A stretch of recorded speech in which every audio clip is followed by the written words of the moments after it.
Hey guys, welcome back to my channel. Today I'm going to show you how you can find your error codes of device manager in Windows 11.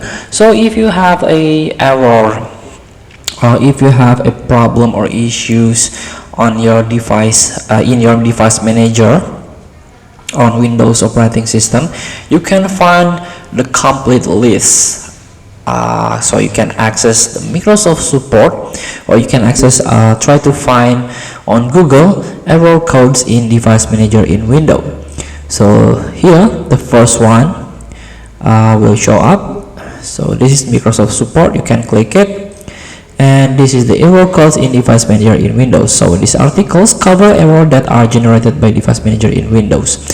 So here we go. How to find your error code in device manager. First, in device manager you can double click the device type that has problem, usually with the yellow bang icon. Right click the device that has a problem, then click properties. This open the device properties dialog box, so you can see the error code in device status areas of this dialog box.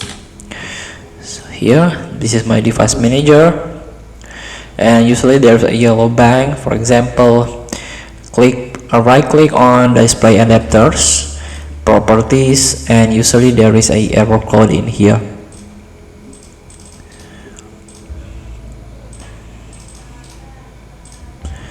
So next, find your error code here. This is the list of error codes and their solution. For example, the first one, code 1, this device not configured correctly. This is the cause: the device has no driver installed on your computer, or the driver are configured incorrectly. So recommended resolution, you have to update the driver. So this is the guide for you. So note, and also there is a note. So here there are total 54 codes. So this is the complete list that Microsoft provide for us. Feel free to try to learn error codes in device manager in Windows.